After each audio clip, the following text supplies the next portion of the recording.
Hello friends, welcome to Sanvin kitchen. இன்றைக்கி நம்ம கிச்சனில் முட்டைக்கோஸ் வச்சு சூப்பரான ஒரு 65 தான் செய்ய போகிறோம். வாங்க எப்படி செய்யலான்றதை பார்க்கலாம்.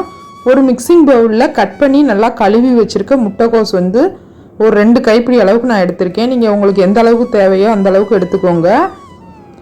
இதுக்கு தேவையான அளவுக்கு உப்பு சேர்த்துக்கோங்க. காரம் எந்த அளவுக்கு தேவையோ அந்த அளவுக்கு மிளகாய்த்தூள் சேர்த்துக்கோங்க.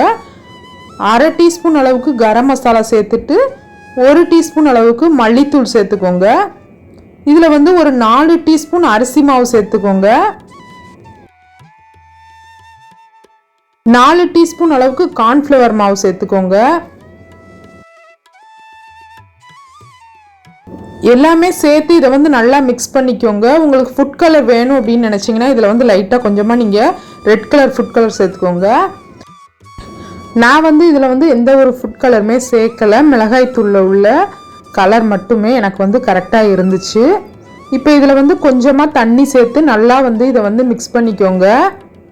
தண்ணி ரொம்ப அதிகமாக சேர்த்துற வேண்டாம், ரொம்ப கெட்டியாக இருக்கக்கூடாது. இது நம்ம நல்லா உதிர்த்து போட்டோம் அப்படின்னா உதிர்ந்து வர்ற அளவுக்கு இந்த மாதிரி இருக்கணும். இந்த பதத்தில் இருந்துச்சு அப்படின்னா கரெக்டாக இருக்கும். பாருங்கள், இந்த அளவுக்கு நல்லா மிக்ஸ் பண்ணி எடுத்துக்கோங்க. இதில் 1 டீஸ்பூன் இஞ்சி பூண்டு பேஸ்ட்டு சேர்க்கணும். ஃபஸ்ட்டே சேர்க்கணும், நான் மறந்துட்டேன், அதனால் இப்போ சேர்த்துருக்கேன். நீங்கள் ஃபஸ்ட்டே சேர்த்துக்கோங்க. சேர்த்துட்டு இதையுமே நல்லா மிக்ஸ் பண்ணிக்கோங்க. இப்போ நம்ம முட்டைக்கோஸ் 65 செய்கிறதுக்கு மாவு கலந்து வச்சது சூப்பராக ரெடி ஆயிடுச்சு. இதை நம்ம அப்படியே எண்ணெயில் போட்டு பொரிச்சிட வேண்டியதான்.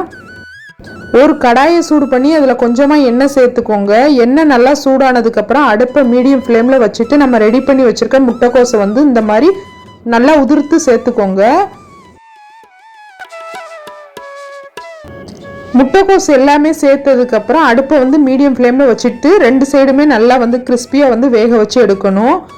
அடுப்பை நீங்கள் ஹை ஃப்ளேமில் வச்சுருந்தீங்க அப்படின்னா சீக்கிரம் கரிஞ்சிரும், டேஸ்ட்டு நல்லா இருக்காது. அதனால் மீடியம் ஃப்ளேமில் வச்சு 2 சைடுமே நல்லா கிறிஸ்பி ஆகிற அளவுக்கு பொரிச்சு எடுத்துக்கோங்க. முட்டைக்கோஸ் சாப்பிடாத குழந்தைங்களுக்கு நீங்கள் இந்த மாதிரி 65 மாதிரி செஞ்சு கொடுத்தீங்க அப்படின்னா குழந்தைங்க நல்லா விரும்பி சாப்பிடுவாங்க. ஸ்கூல் விட்டு வர்ற குழந்தைங்களுக்கு இதை நீங்கள் ஈவினிங் ஸ்நாக்ஸாக கொடுக்கலாம். காலிஃப்ளவர் 65 எந்த அளவுக்கு டேஸ்ட்டாக இருக்குமோ அதே மாதிரி தான் இதுவும் நல்லா டேஸ்ட்டாக இருக்கும். கண்டிப்பாக நீங்கள் இதை ட்ரை பண்ணி பாருங்கள். இப்போ 2 சைடுமே நல்லா கிறிஸ்பியாக வெந்துருச்சு. இதை நம்ம எண்ணெயெல்லாம் வடிச்சிட்டு அப்படியே தனியாக எடுத்துட வேண்டிதான்.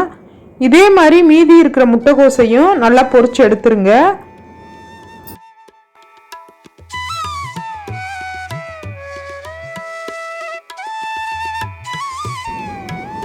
முட்டைக்கோஸ் 65 சூப்பராக ரெடி ஆயிடுச்சு.